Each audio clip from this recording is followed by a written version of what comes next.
Each month, myself and other Irrational Passions members will play through a new game. Modern to retro, obscure to popular. Games we've played before and those we haven't. We'll be hitting checkpoints as we go and discussing our experiences. Play along with us and join in the discussion. This is Video Game Book Club.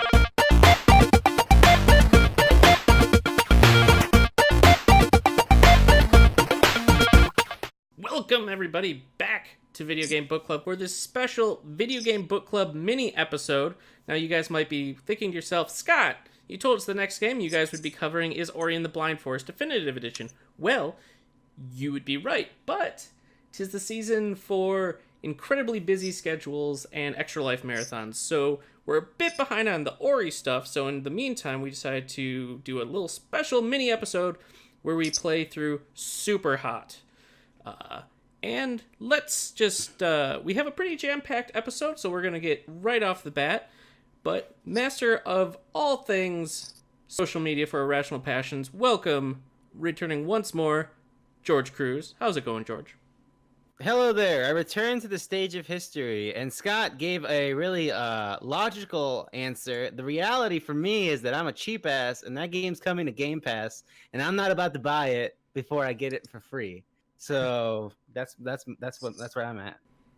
Both work. The half man, half mermaid, half Pusheen, Quin Hoffman. Welcome back, Quin. Well, howdy. It's been a hot minute. It has. You were on the first one. Yes, sir. But then you missed out on Dead Space. And, of course, last but certainly not least, and if we manage to get this guy on here, you know it's going to be classy as fuck. Welcome to Video Game Book Club, Mr. Jarrett Green. How's it going tonight, sir? I am wearing cufflinks. If you aren't. Classy as fuck. I also appreciate Jurge keeping it real. Mm-hmm. 100 hashtag realness. There's not enough realness on Twitter Speaking the and truth. on the internet these days. Speaking the I'm truth. glad you're here for it. Mm-hmm. Well, just like every first episode in Video Game Book Club, we start with just a brief recap of what games came out the year that the game we are playing came out. And Super Hot originally came out on PC and Xbox back in 2016, way back Good-ass 2 year. years ago. Yeah, looking back at the list of games that came out that year, tons of really good ones. We had XCOM 2, a fantastic tactical shooter, or tactical... Apparently Jurge's not convinced. I think the launch was rough on PC. It wasn't launch was great. rough. The launch was rough.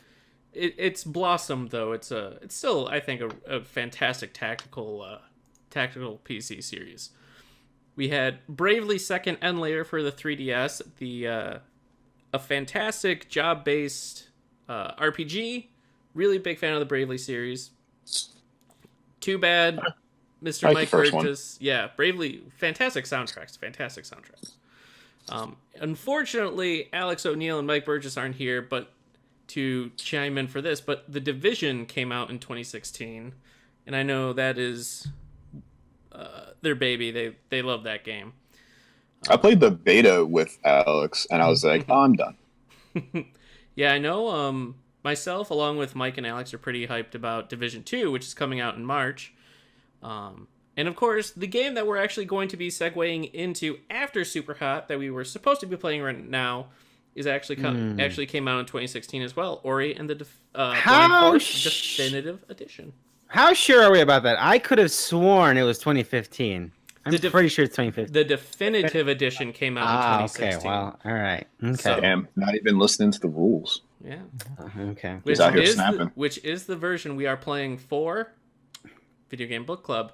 I'm saying, but by these fucking rules, we might as well be saying Super Hot came out in 2017 because that's when the PS4 version came out. Hell yeah, baby.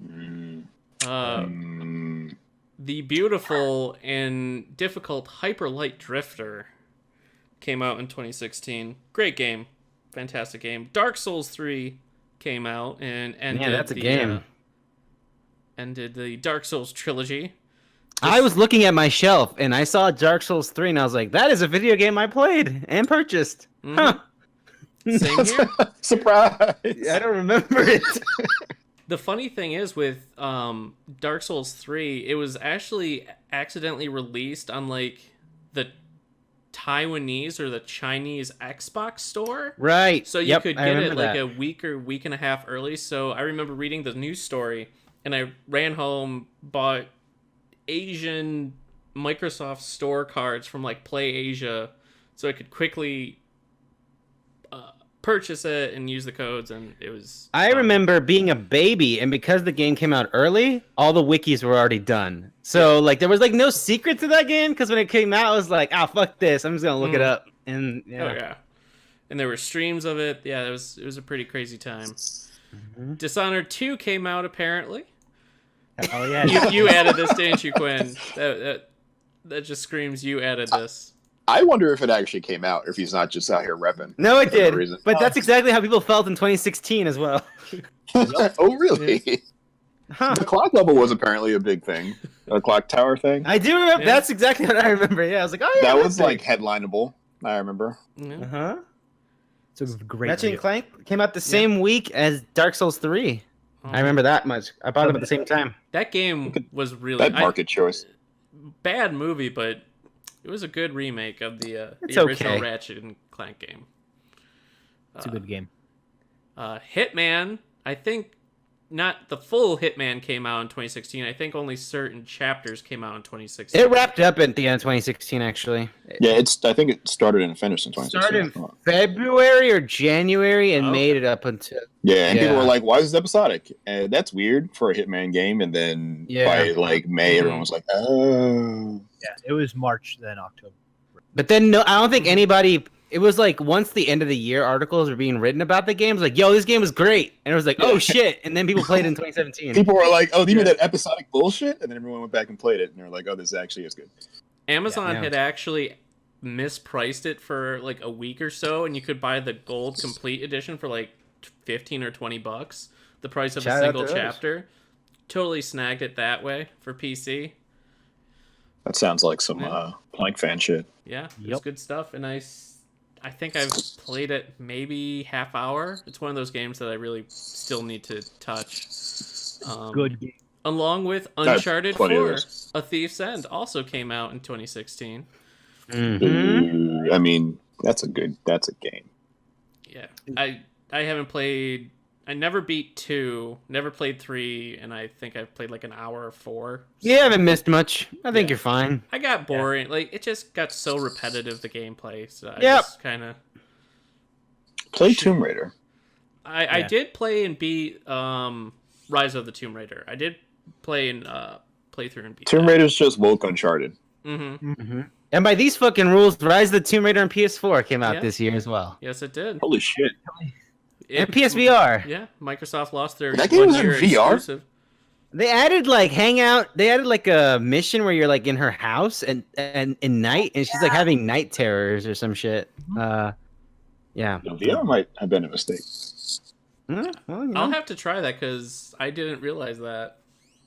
And Let me tell you about a fucking video game that came out in the year of our Lord 2016, Doom. There you go. Yeah, you mean That- probably one of the better video games of like ever. Mhm. Yeah, what a game that like shouldn't Oh, have yeah. been good, but like was fantastic. Yeah. Yeah. I think No one gave a shit about, and then it came out. Like a And I'm single starting to- player shooter of a remake, like an arcade shooter, and it was just amazing. It's like I'm starting to remember now that there's another game missing from this, and that's Titanfall 2. And Yeah. with this game, Too. Super Hot and Doom, it was a fucking year for first-person shooters. mm-hmm. Yeah, there were some good ones. Titanfall 2, man, got shafted by EA. That's a book club game if I've ever fucking seen one. Let me tell you what. We'll have to add that to the list because I enjoy it, but it was sent to die. It was what You can- between It was like the week between Battlefield and a Call of Duty. I want to say. Mhm. Yes. If you Yeah, can, it was you can walk exactly into that. Yeah. you can walk into a Walmart and buy that game for $6. Yeah. Mhm. Sad because it was a solid Sad. game. Sad. Sad. And Mirror's Edge Catalyst, remember Oof. that thing? Oof. I still have my This is sealed what happens copy. when people want Mirror's Edge back. They're like, "Man, Mirror's Edge, that was a really good game. You should remake that." This is what Jarrett, happens. shut the hell up. You just gotta let shit die sometime. Let it be What good. if- Let it be a good 7 back in the day, and just remember it as a good 7. Here's what they should have done. They should have hired an actual good writer, whoever at EA. I understand making video games is hard. And listen, you can't get Brianna Pratchett, a busy woman. I understand. Their writing for that game fucking sucked. Anyways. The dumpster fire that was Mighty Number 9 finally released. It was better than nothing. Debatable. Debatable. I mean, remember when you have a Kickstarter that breaks records and then somehow need twice as much money for some reason? Yeah. And then start other Kickstarters in the midst of... Yeah, in the before middle that for another comes game that's out, also bad. and it's like, ugh. There's something missing from this list. Stardew Valley. I'm just saying. Yeah. Was that Also, we 2016? can't be here all day with Yeah. fucking 2016 as well. Okay. Pokemon Go came out. That That's was a video That's game. still a thing, and they're just finally adding PvP. Final Fantasy 15 came out. It came Remember out. there was going to be a season 2 of that? Yeah. Ooh. I did... and that Square announcement, that Square event was such a Square event. And Last Guardian finally came out. Yeah, there's a video game that I played. And you could pretend you have a pet. That's a giant griffin. Remember, he doesn't listen to you because he's a real animal, not because it's bad. Listen, that game was that alright. Logic. That game was alright. I still have that sealed as well. It's okay. That's just like that's like transferring. You just let them say it to you, and you're like, all right, whatever. Sure. Just Transferring. like 64, a San Diego company. Oh, transferring. But anyway, So, Super Hot. We are here Yeah. for Super Hot. Super Hot is why we're here. So everything else came out awesome, but Super Hot also came out. So, this is a bit different. I mean, it's a very short game, about hour and a half to play through the main story. So instead of breaking it down, because it all really flows together and there's no like super cohesive story, I think for this episode we're going to do it a little bit differently, where we just kind of talk about our playthroughs and what we thought about the mechanics and the game itself, and kind of go from there, as opposed to breaking down level by level. So what did everyone think of Super Hot?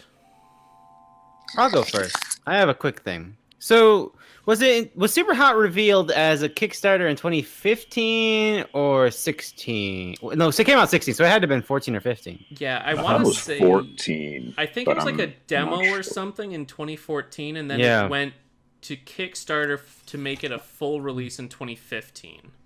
And then it finally released in 2016. I believe that's the timeline of Super Hot. Right. And so I remember, for me, for the longest time before we actually played it, Super Hot to me was the buzz when that Kickstarter video came out, and people being like, "Holy hell, this looks incredible!" And then hearing people who had played it in 2016 being like, "Yo, that game came out and it was great," but not like I didn't see a passion or a conversation around that game as much as. And hey, 2016 was a heavy ass year, so maybe that's why. But yeah, that's how I felt about it. And now having played it, it's certainly good. But I don't know if I walked out of it surprised. I feel like I got what I got from that Kickstarter trailer. I was like, yeah, that was that game. There's some neat little small things which we'll talk about here. Yeah. That I found really interesting. I think the way it executes itself, for the most part, is really good. I think the pacing may be a thing we should talk about. I know Quentin in our Slack channel said that he had some thoughts about this game. But I feel positive about it. I think a lot of the aesthetic and the way it tells a story is cool as hell. That's my feeling. I'm just gonna say something. I think this game is fine. I think the core mechanic of slowing down time overstays its welcome significantly. And on the final level, I went to sneeze because I'm me, and I paused the game, restarted it after I was almost done with it. Then I went to go to the restroom, paused the game, and then had to restart the level, and it fucking broke me. So then I watched a video on the ending of the game and was kind of like not pleased with it. But it's a video game Yeah. end sequence. like it was annoying. It was extremely annoying to me. Why did you have to restart when you paused the game? Because when you pause the game, it takes you out to the menu. So then you have to do that. Yeah. again, Yep. Which was You forgot. Yep. inherently fucking frustrating. Yep. It restarts the whole thing. Yep. And I didn't want to do that sequence for a third time because I already spent a good half hour on it. Jarrett, I think you've played Super Hot earlier this year, if I remember correctly. Something like that. I remember you telling us, "Yo, Super Hot is a good game," and I was like, "It's like 2018," but yeah, sure. Whenever it was free for. That's why I have it too for Twitch Prime. Yeah, Twitch Prime subs is when I played it. Yeah, that would have been earlier this year.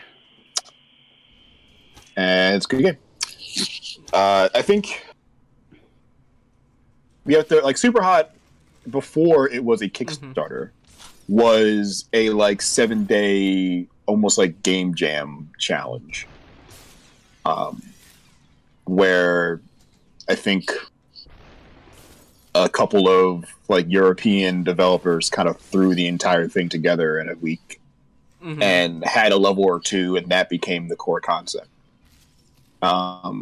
Like the levels itself, or the basic idea, making a shooter or puzzle game and using both bullets and sort of projectiles and angles and in some cases teleportation and time slowing as your verbs, if you will, was like decided then in 2013. So everything around it was like polish and finding ways to make like 20 levels or however many there are. And some sort of like story. Yeah. A lot of that was probably put in the story. The story is one of those stories that is shallow till you realize it isn't. Yeah. It's one thing until you realize it's actually another. It reminds me a bit of the Five Nights at Freddy's kind of story. Sort of. Story. It's almost like it is in some ways kind of like Doki Doki Literature Club, in that it tells one story as an allegory to another, and like the very obvious things that are happening in front of you are yes, they are that is what's happening, but also why they're happening. They are almost symbols for something else. Yeah. And the symbols you think they are correct, but they're also symbols for some other thing. So like how Doki Doki is sort of like an advertisement for another horror game, essentially, if you drill down to what it is. Like the subconscious captured in a game that knows it's a game, that knows you're playing it. But also a story about... It's also a dating sim that's like a weird dating sim. So both of those things clash together, and now like there's somebody in the machine directly trying to talk to you and tell you a message the only way they know how, because they're crazy and been locked in a machine forever. This is like Super Hot does that too, and it finds a way to make that a thing if you're interested. But it's also just a cool fucking minimalist shooter that takes angles and space and objects and makes you play with them in ways that you haven't really in a shooter before. Yeah, and to your point, Jarrett, I think we're getting a little bit ahead of ourselves. We're talking about the story and the theme. Not that the story is really like Jeremy. There's like little bits and pieces that if you connect them together and like take it all in, there's a whole thing. But I really liked about it was, for me, it was very Cronenberg-esque, like specifically Videodrome, as in it's this piece of media that's sort of sentient, or it's sort of alive, and that's kind of the whole thing of Super Hot. Like it reveals itself later that it's not just a game, it is manipulating you and it is taking over. For me, that was the thing that propelled me through the game after your introduction to the mechanics, because let me tell you what, I like I said, I knew the pitch for Super Hot, but once you start playing those first two levels, like, yo, this game is fucking good. Yeah. It really does have that coolness factor, even if you have the pitch. For the first few levels, it's super exciting and super cool. But for me personally, what really propelled me through it was seeing the story develop and the way the game talks to the player, specifically the white text, which I thought was so fucking good and super effective in setting a sort of tone and sort of an impact, because the game the game doesn't really have a lot of visual storytelling because it's so simplistic. And in the white text, you're meaning that the stuff in level that will pop on the screen, not the text or the chat room white text. No, which like is like the player. you we are are watching you. Yeah. Yeah. Yeah. Now I'll ask: Has anyone played Super Hot VR? I have not. Because that is a different game.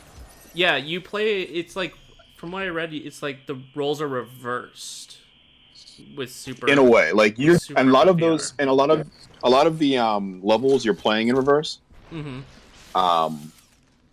Which is sort of the symbology of it being reversed. Also, the story is like you are being hacked by an AI, basically, and there's like this weird transhuman element, or is there? And there isn't a whole lot of visual storytelling, isn't like an NPC telling you something about what's going on. But anytime there's words on the screen, there's probably also something about those words that has a context. A lot of it is in that like EULA that you scroll through, like towards the beginning of the game. If you're one of those people who slow it down and read it, you'll find sort of the anchor from the story in a concrete sense. Like you can pick up basically what's happening just by playing it. But if you want to know, it's there. Yeah, and I think it was MatPat went through in one of, he did a really good game theory episode on Super Hot, and then he kind of went through the EULA, and it was definitely an interesting take. And in response to what George was saying about the white text, I felt, I think that was, it affected me the most, or I felt it was most poignant when you were locked in the room and it was like, stay still.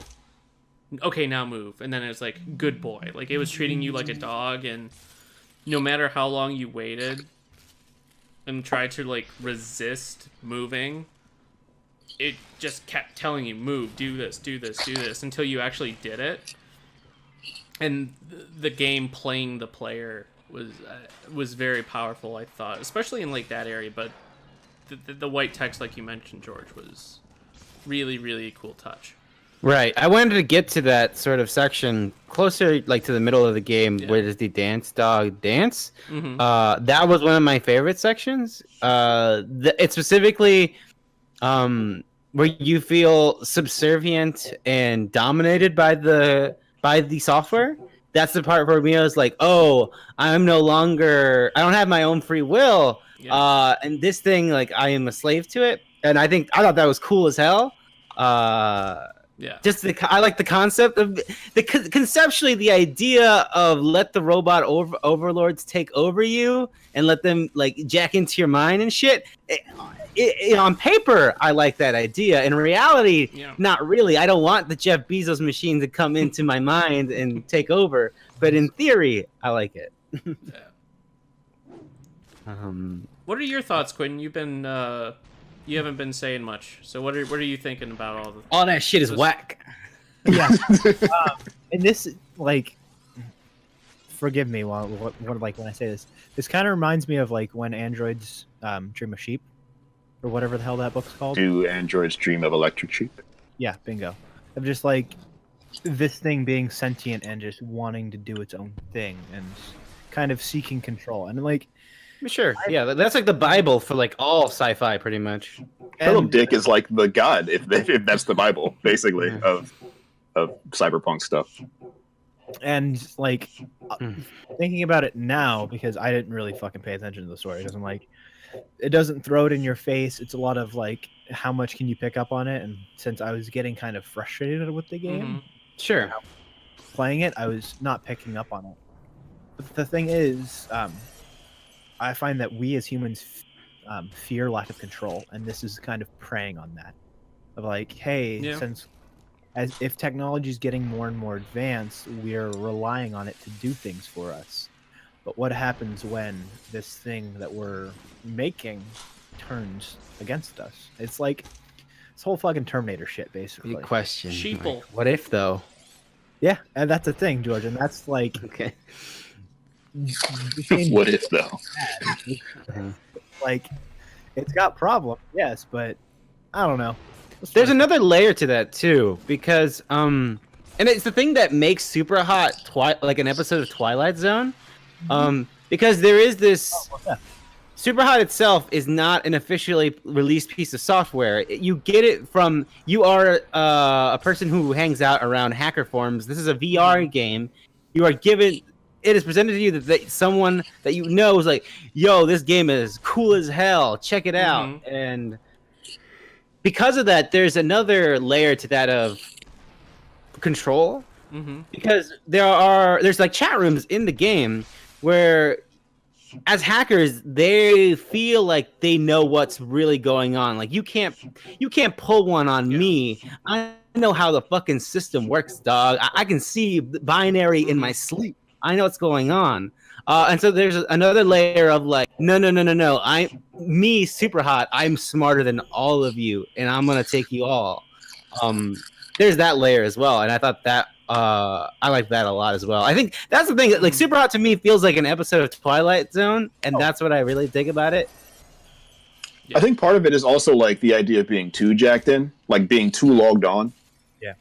Like maybe, you know, I feel like especially now we have this relationship with tech and software, and you know, having information so readily available, being able to plant our ideas on the internet in a place that it can't be erased and interact with like millions of people at once. We take advantage of the kind of seamlessness and like the low friction when it comes to interactions.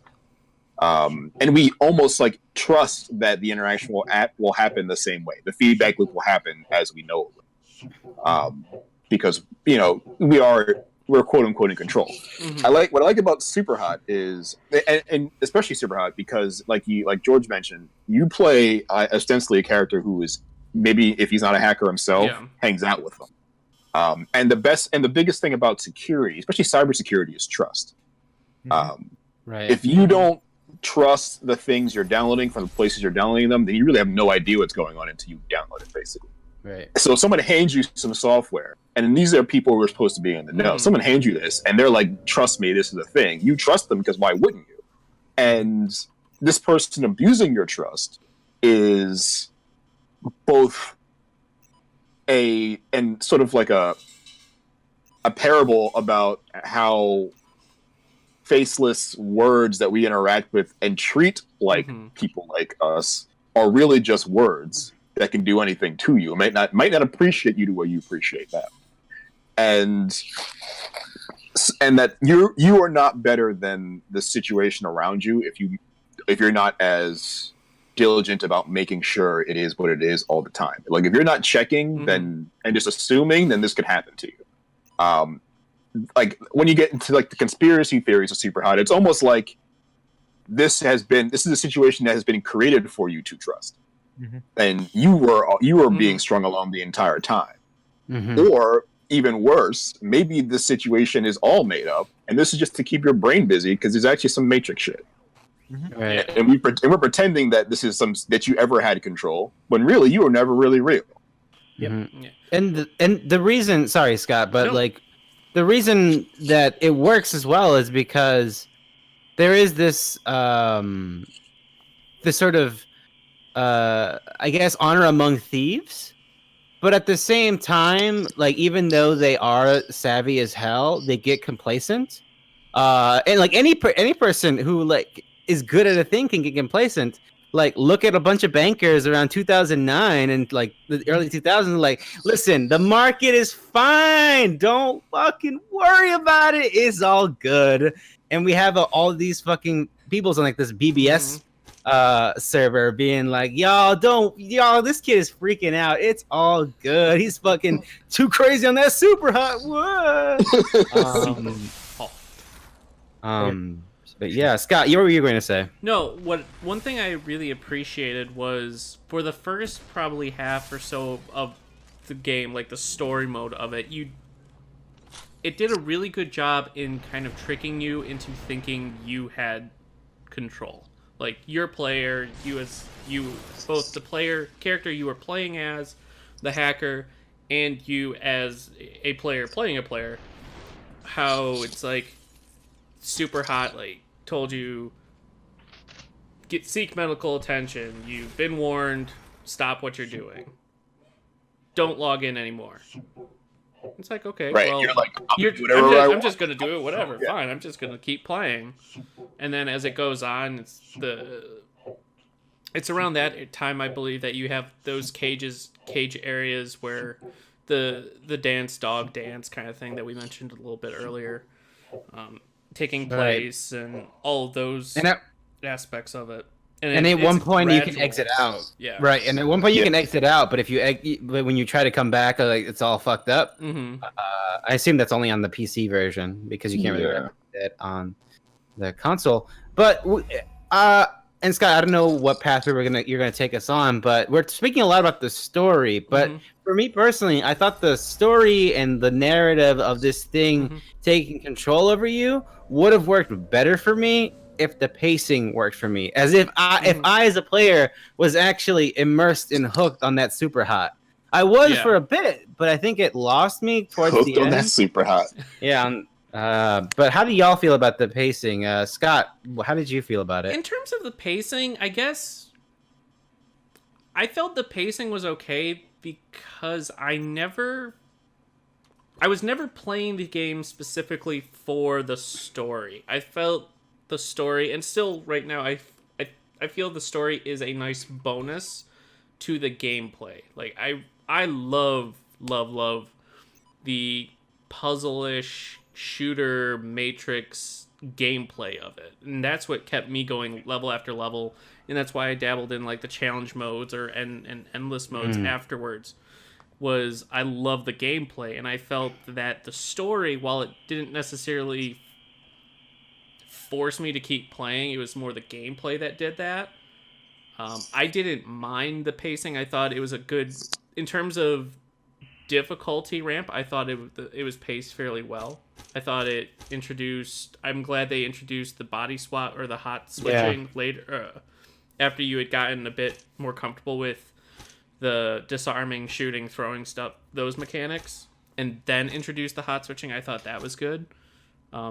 So in terms of story pacing, I'm not sure. It didn't bother me too much, but I thought the difficulty spike and the difficulty curve of it was paced well. Quinn, you have some thoughts on that end of the game, so how do you feel? Okay.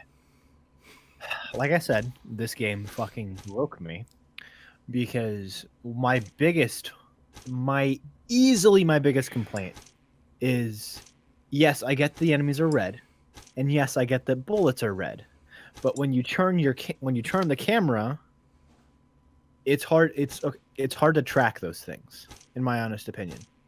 And like, what do you mean, like the depth? Yeah, it's the depth of like the bullets and stuff, and that's something that really pissed me off. Is like, I would just die randomly, like, what the fuck happened? I didn't even know what happened, and like then I would do it, then I'd see what happened, but then I die like. It was this trial and error that wasn't fun. I don't mind trial and error in games, but it was getting to a point. It was ramping up towards the end where it's just like, yeah, I can't do that. Like, and some of the environments, specifically the more closed off ones, oh man, those were rough. Like that office level, yeah, that was a bit rough.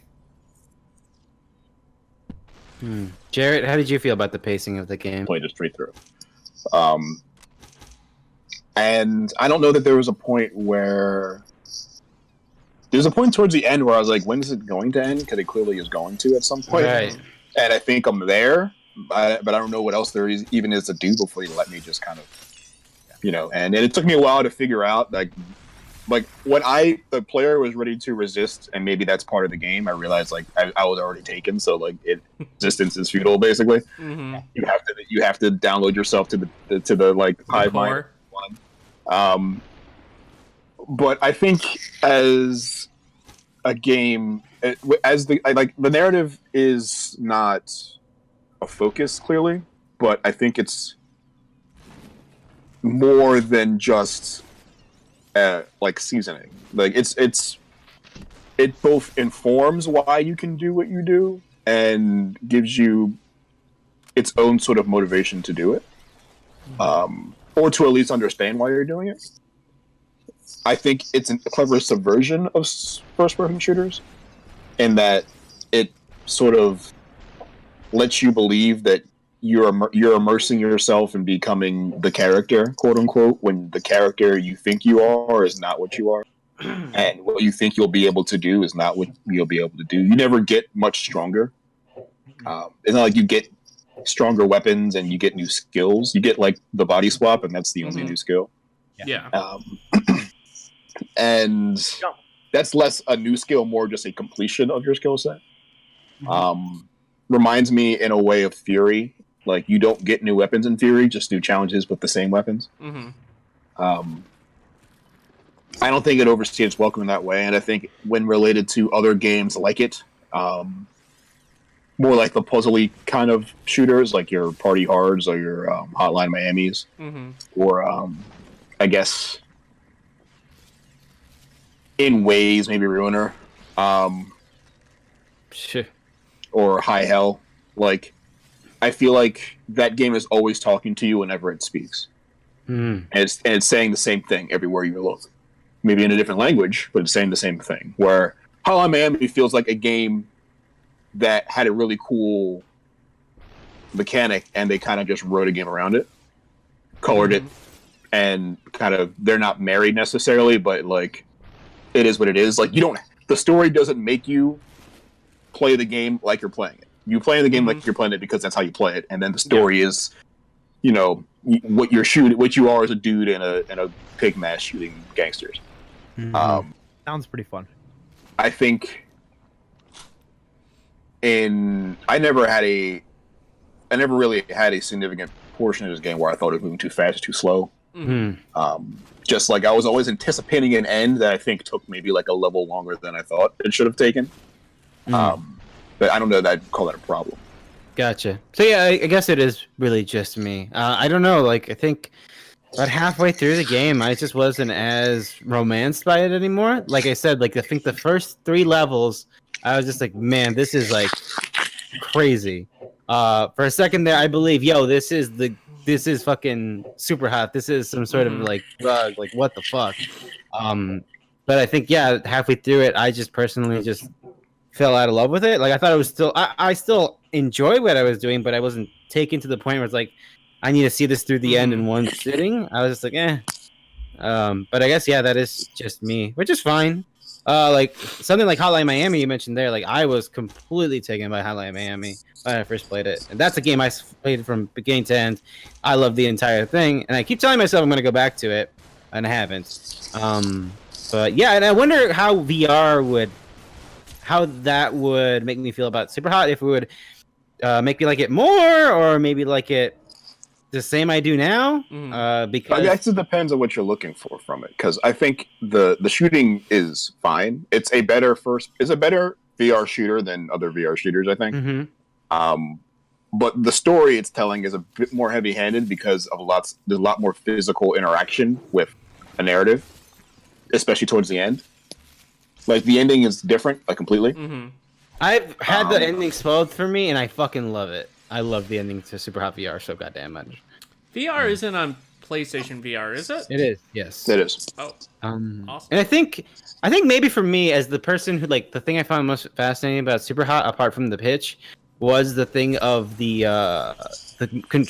program taking control over you. And it's even a little bit at the end of this game. It's similar, because the thing I think I would like that more in VR, because the analog feels more one-to-one. Like, I am wearing the VR headset, I am playing Super Hot, I am just blown away by how cool it is. And it's like all these because I'll spoil the end of Super Hot VR. It ends with you doing the thing that everyone does in a VR shooter. You point the gun at your head and you shoot yourself, and you're like, congratulations, you can now play Super Hot VR forever. And that's so fucking good. Again, that's Videodrome, the end. Like, we are the new Flash. Bam! That's fucking basically, great. And at the very end after that, when you're like in the office and there's like all the computers and the bros like there, like, yeah, man, you're the hacker, bro, you win. And then like you open the door and the little triangle shows up and you're like, how come this is there when it should be destroyed? Because you've been in the game the whole time. Need some Inception sound effect. Yeah, the Hans Zimmer. Yeah. So maybe we should talk about the sort of wrapper around Superhot, because like you said, it's sort of like on this command line looking early Mac OS vector command screen prompt. Yeah. Yeah. Did you guys find anything? I assume, Quinn, you didn't poke around too much because you were kind of done with the game. The most I did was find that chat room and play Tree Dude, which Tree Dude is pretty good. Tree Dude is fun. Fun fact, I actually fucked around before I actually played the game. Whoa. Don't need to know your personal life, dude. Got him. Because I need to find a way to turn on fucking subtitles, but there's no audio in that game, so there's no need for subtitles. Nope. Yeah, I thought it was a really cool aesthetic choice they did. It completed the feel of it, I think. I think it wrapped it up. It was a nice wrapper to it. I didn't explore it too much. Yeah, there's a lot of stuff that's just kind of like, I don't understand why this is here. And if you're the kind of person who's like specifically digging for more story content, that could be frustrating. I can feel like it feels like there's like a Superhot within Superhot, because there is a game that is locked that starts with the same dialogue as the opening of Superhot, where it's someone else being like, "Hey, I found this game," but I didn't explore that, so I don't know what that was about. It's not Tree Dude, that's for sure. Tree Dude is fun. Has anyone played the what is it called? Mind Control Delete.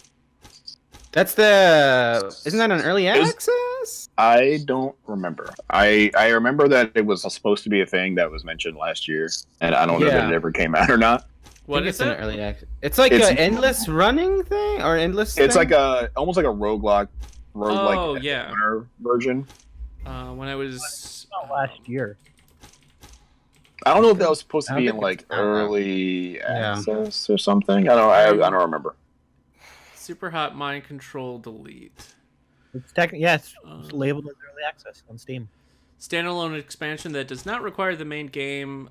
It uses roguelike elements to create a series of levels, but otherwise follows the same mechanics as Superhot. Levels and challenges will be procedurally generated. The expansion will have the player choose one of several minds, the player character, that each have unique abilities, unlocking these based on their progress in the game, and as they complete levels, gain power-ups that allow them to face tougher challenges. Sounds interesting. I don't know if there's a release date for that. Yeah, shout out to Superhot team, just committing to their namesake and just working on Superhot for the rest of their lives right now. Getting ready for the Superhot kart racer. Excited. Time only moves when you move. That actually might not be terrible. Huh? Yeah. It's on it's in early access on Steam.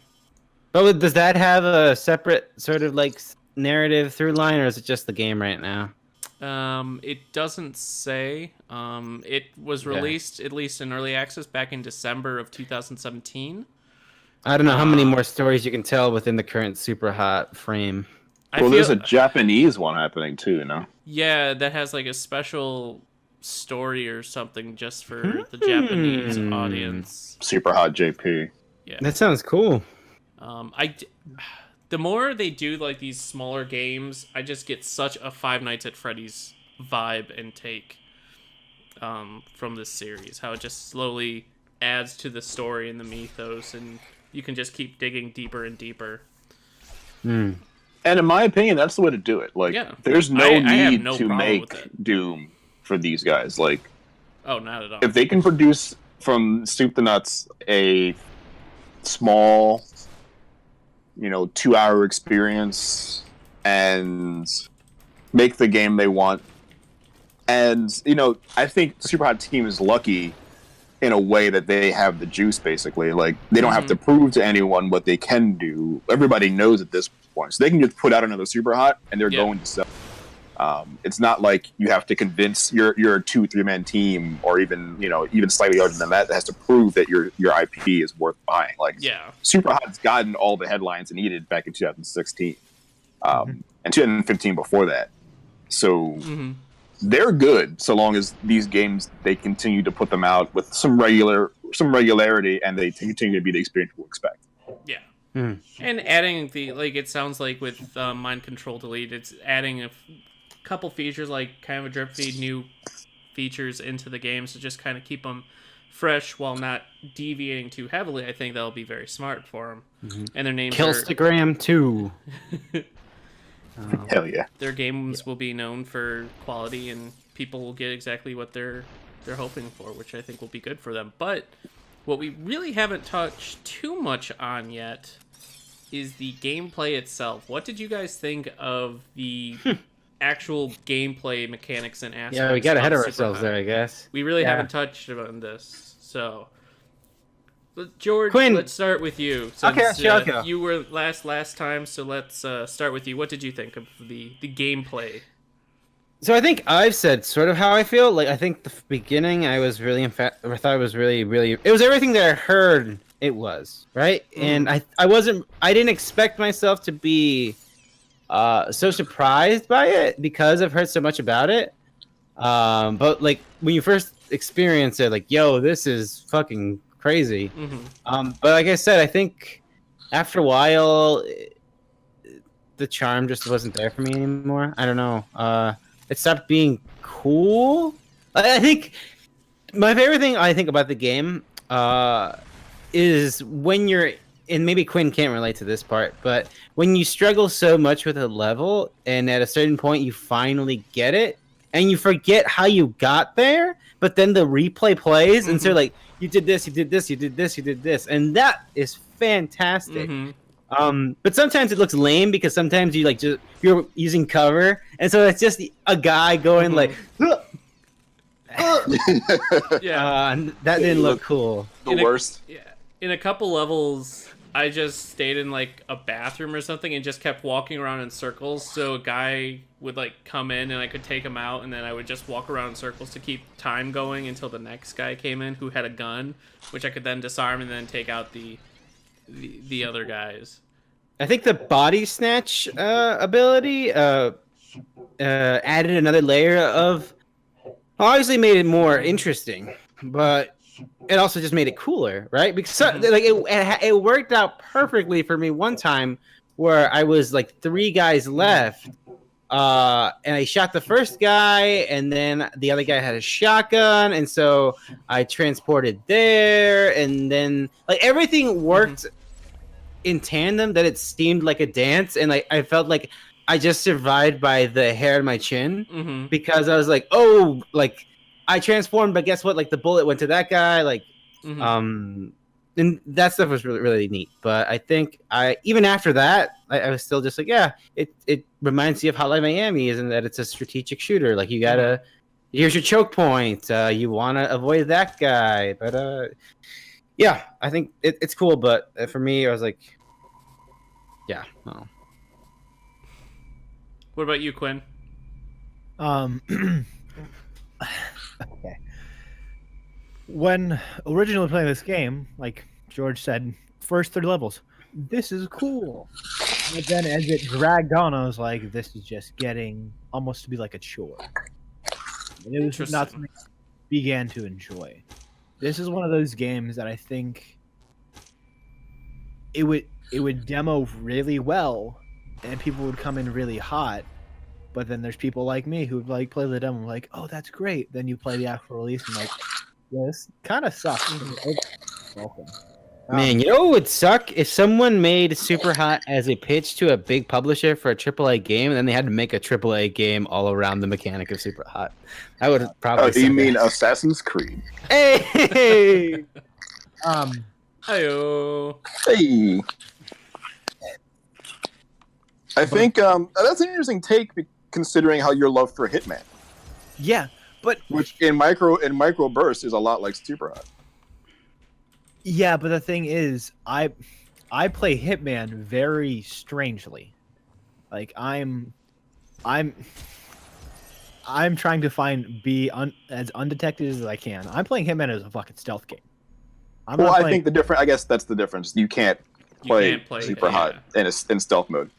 Yeah. Super hot is when like you're decided you can't be stealth anymore. And you have a bunch of soup cans in your pockets, and now you got to make them work.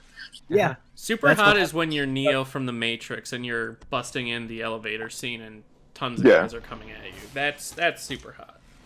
And I think my favorite parts of Super Hot are when, like I don't know if anyone's played Silent Hill. I think that's The Room. No, it's one for the PSP.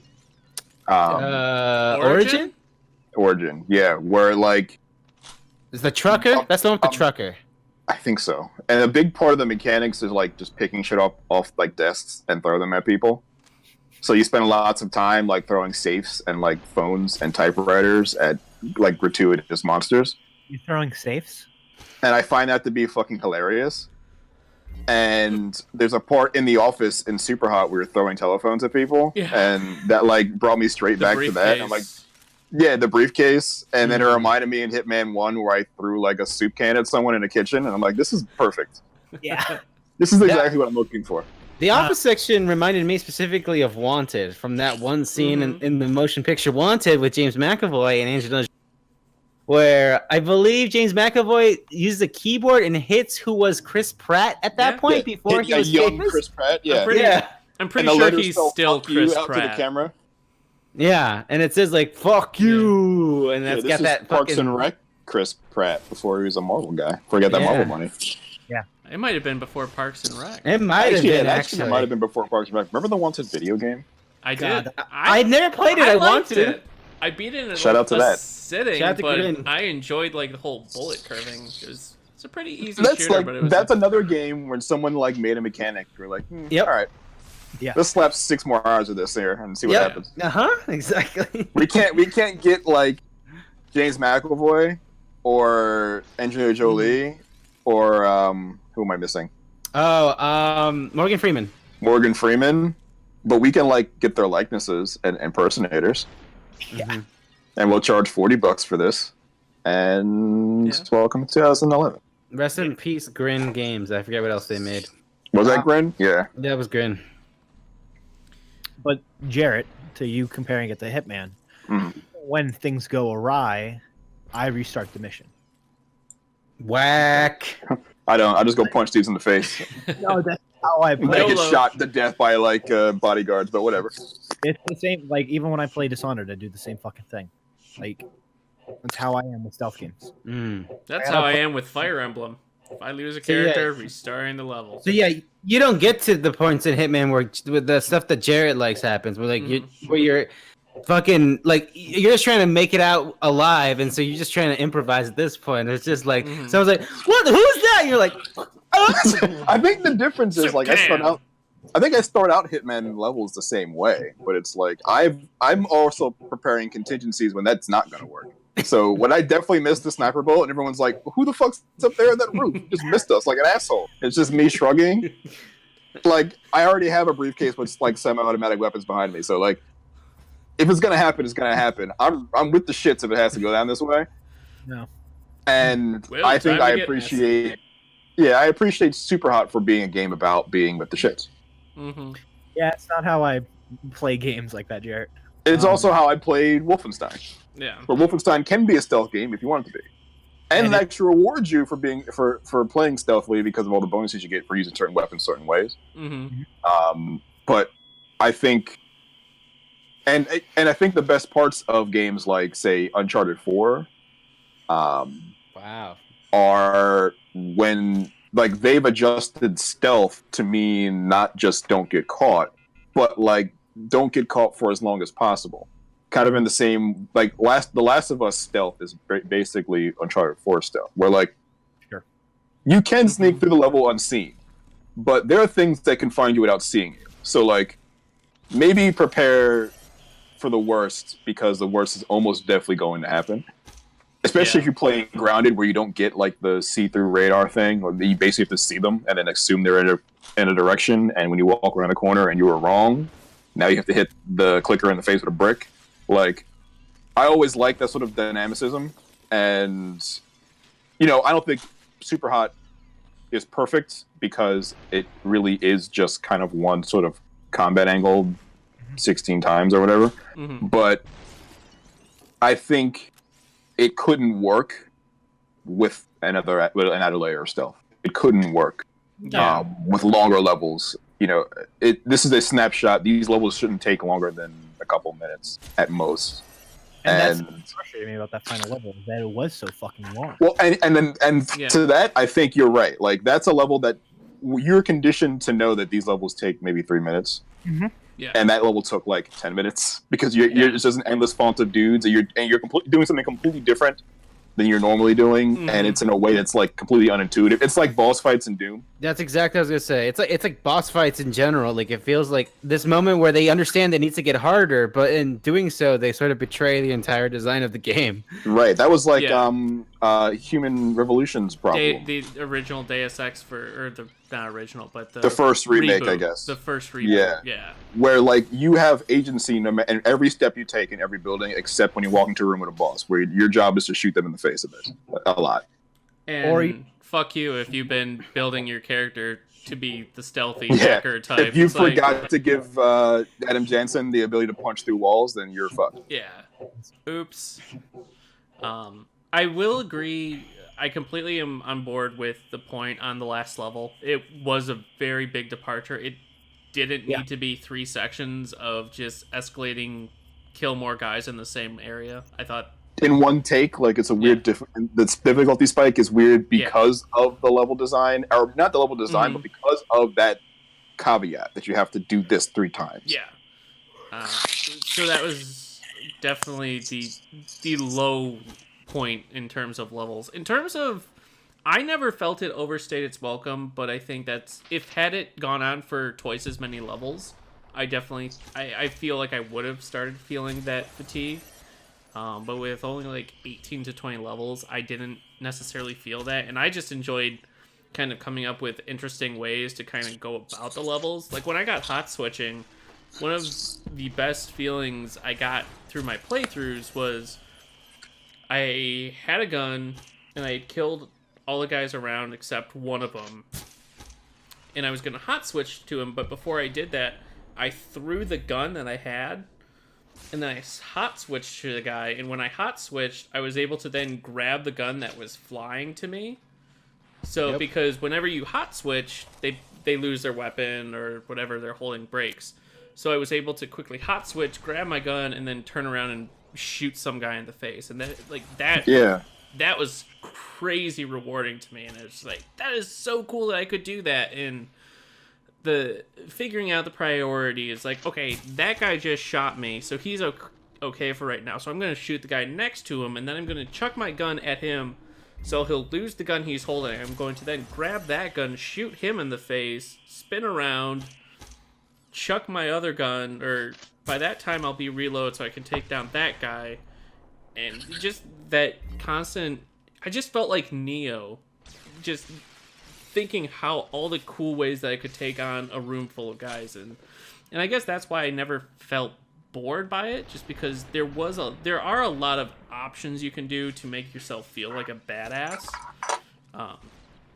I love the throwing mechanic and being able to quickly disarm guys. I always found fun ways to do that.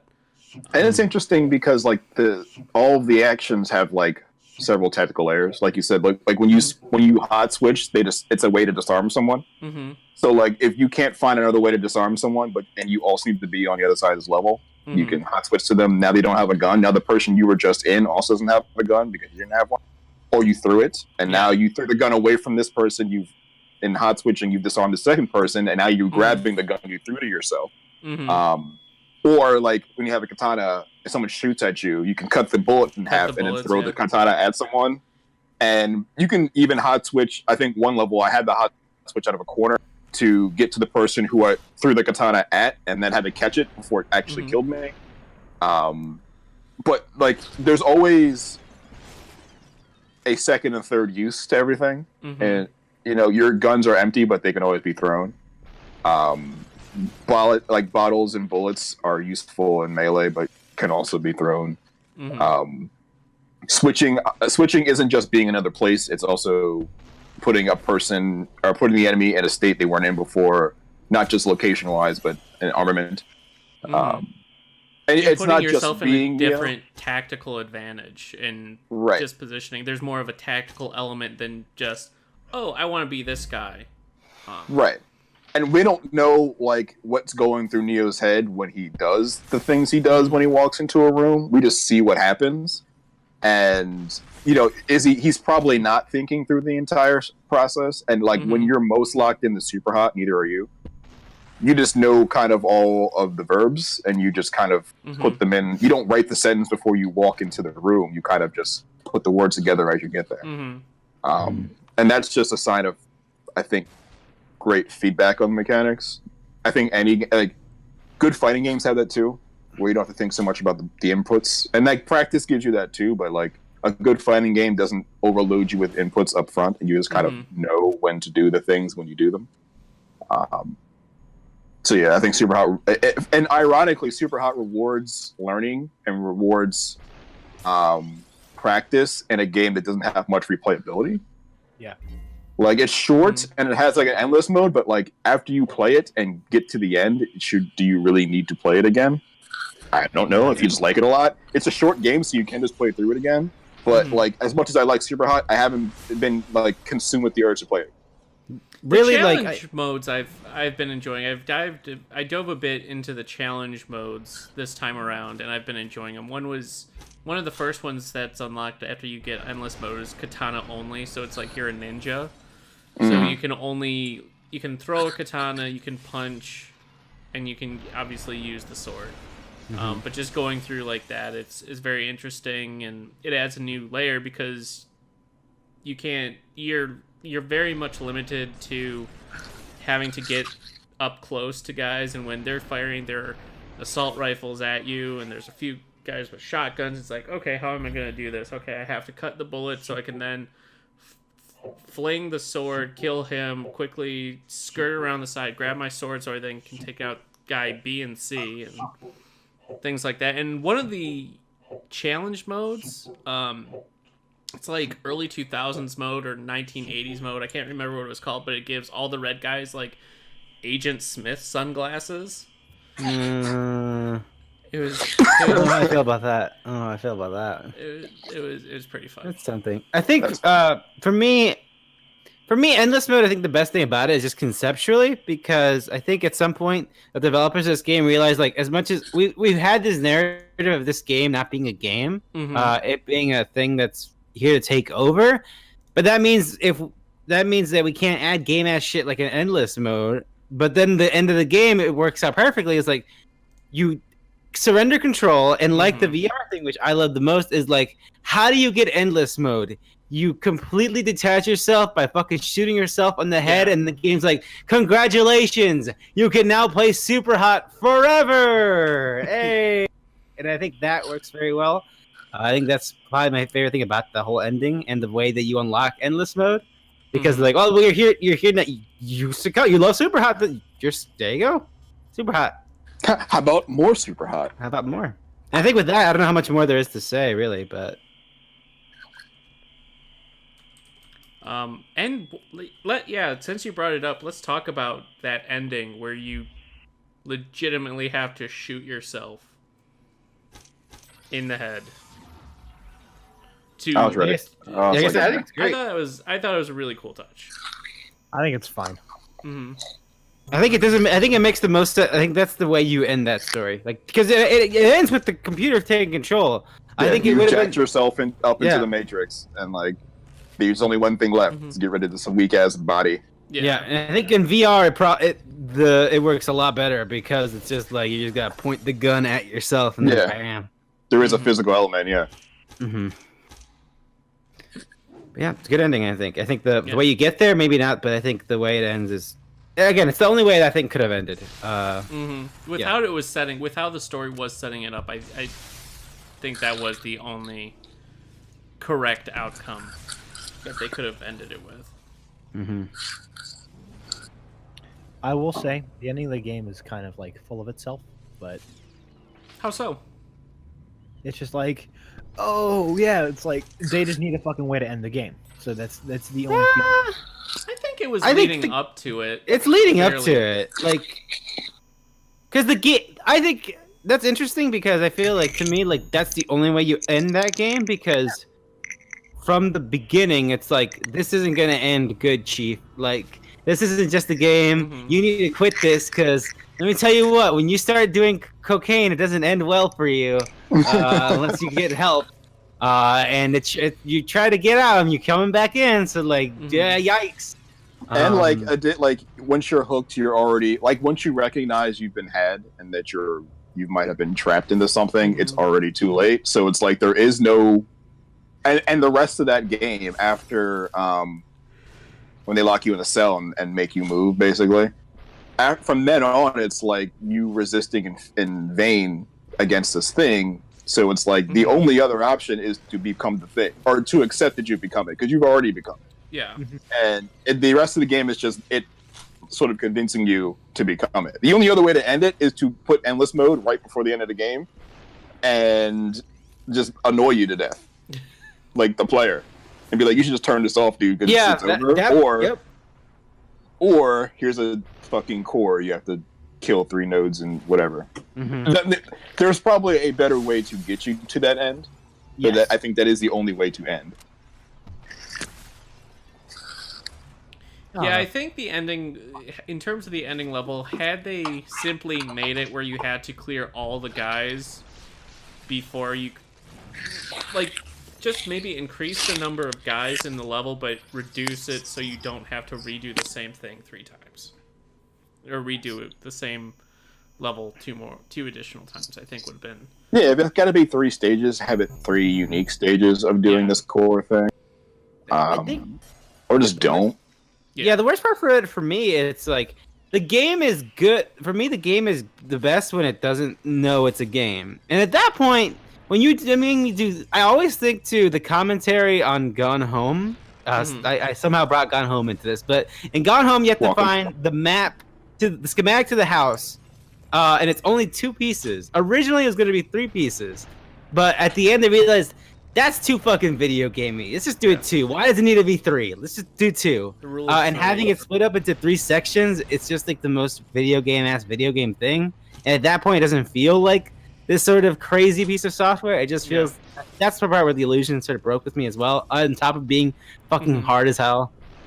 Shout out to Steve Gaynor. Yeah, shout out to Steve Gaynor and Carla. Even if they had presented it where it was different cores or something and not just, oh, you got denied in the upload, so you have to try again. I think it would have been a bit less stupid, but like you were saying, it was just try to super video gamey. Yeah, people try to scramble to put the perfect sort of punctuation on shit. Yeah. And people are like afraid to kind of let things just end. Like, everyone wants to close well, but like sometimes the best way to close is just to close. I get it all the time. Like, I don't really write great endings. But like, I'd rather just end than like have some grandiose way to sort of close it. Sure. Like, if I have nothing left to say, you'll know it if I write an extra paragraph of bullshit. And that's what that felt like, kind of like an extra paragraph, like reminding you that this is a video game you're playing. Yeah. So here's some video game ass shit. When like you have a final boss in an RPG and there's like 7 fucking stages for no reason. And at this point, they already knew what the final sentence was going to be, but they had to get. Yeah, but it like for some reason they had to flourish to get there, and like I don't know. There's always like in RPG, like you were saying, Jarrett, and then in RPGs, there's always some other mysterious character behind the scenes that was pulling the strings from the guy that and you're like, who the hell is this guy? Is this a good twist, or like, are you doing this because this is what JRPGs do? Yeah. Like, and this shooter felt like, are you doing the shooter ass shit because that's what shooters do, or that's because you want to do? Yeah. And like that felt like if you were trying to get this published by like, you know, Activision or something, and they were like, this is fine, but like we need a boss at the end. And they're like, well, why? I mean, there's no boss in the game. Why would we need a boss? And they're like, I don't know. Give me a boss fight. Tree Dude is behind the whole thing. Your buddy is actually the computer.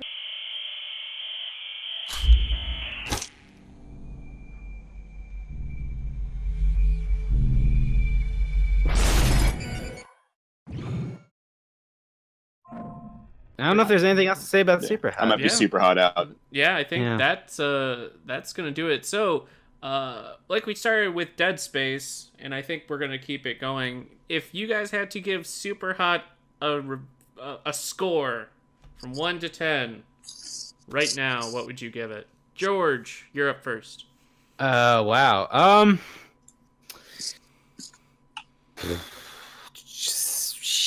Shit, this sucks. I'm gonna go with a 7 for me. That's a 7 for me, Chief.